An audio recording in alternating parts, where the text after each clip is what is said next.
Hi everyone, this is Tanishka.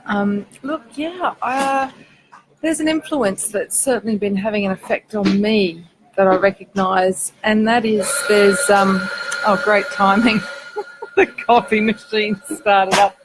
I've got monkeys behind me, or I'd step outside. Um, so, okay, looks like I'm going to have to brave the monkeys. Hang on. Welcome to working in Bali. Okay. Ironically, this video is about when things don't go your way. Beautifully illustrated there.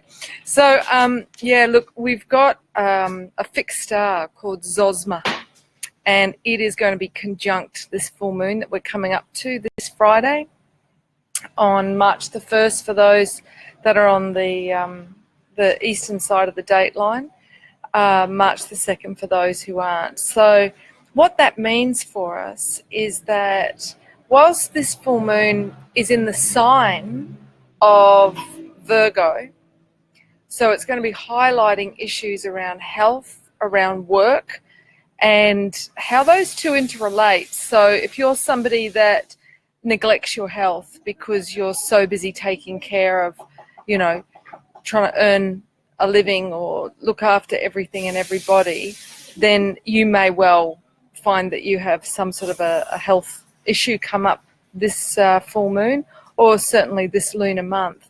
I know I've heard more people sneezing in the last few days than I've ever come across before in public. It's becoming a bit of a running gag. So do be mindful of your health. Look after yourself, maybe take some additional supplements. It's a good time for a cleanse. But certainly don't push yourself and overwork, or this is a time when you're likely to fall in a heap.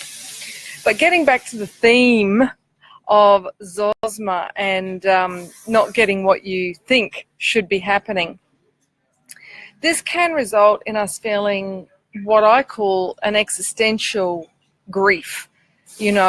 When we get triggered into nothing ever goes my way, only good things happen to other people, whatever illusory beliefs that we formed with our wounds in childhood. And the reason for that is Zosma sits behind the constellation of Leo. And in the 12 trials of Hercules, there is the ultimate trial that the hero must face, which is the showdown with his own ego. And it's symbolized by him wrestling to the ground the Nemean lion, represented by the constellation of Leo. So for this star to be right on his back, in the myth, he approached the lion from the back. So this represents us looking at our past, at what wound is unconsciously driving us. Now, fortunately, we've got Mercury in Pisces, which really helps us to download intuitive insights. And this is a wonderful time for healing. So put the work in, whether that's booking a healing, whether that's doing journal writing, but go back, have a look at your past and look at what it is that you are compensating for. What is that wound that drives your compulsive, addictive behaviors? Because with Neptune in Pisces, which is addiction, they're really going to come to the fore at the moment. That could be love addiction. That could be addiction to virtual realities or social media or food or, mind-altering substances or sex. But whatever your addiction is, and we know the wounded child has got us by the short and curlies if feeling addictive, if we're feeling I need comfort. It's like a kid looking for breast milk. So, in terms of self-care as we approach this full moon on Friday, really allow yourself to feel the depression, feel the despondency, and if you need to, throw the existential tantrum at God, beat your pillow. But personally, I recommend breath work, or whether you do tantric breathing or rebirthing or shamanic breath work or holotropic breath work. You know, it doesn't matter what the modality is, but that is the absolute fastest way to move by, you know, putting prana into the body, move old stagnant emotion that's sitting there so that you're not unconsciously being driven by wound. Because when we do that, we compensate. And that's unconscious behavior usually, because the wound sits in the unconscious.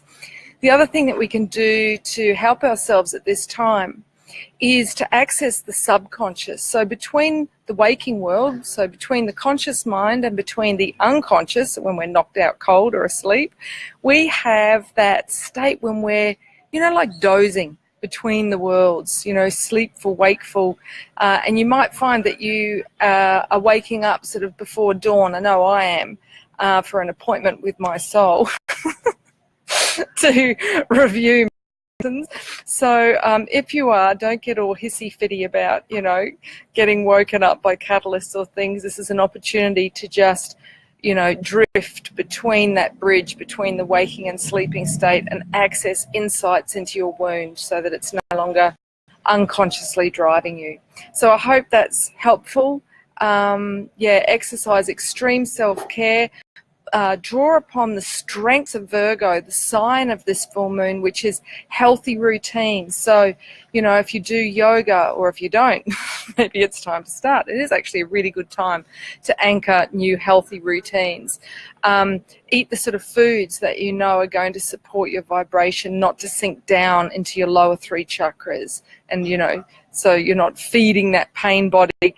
You know, if you are self-medicating with drugs or with alcohol, you'll temporarily feel better, but then because you've lowered your vibration, the next day it'll be, you know, more than likely that you spiral down into drama, and then the dependency starts. So, yeah, they're my tips for this week. Good luck. We're all in this together, yeah? We're all affected by these influences, so know that you're not alone and that this too shall pass. All right, blessings for now. Bye.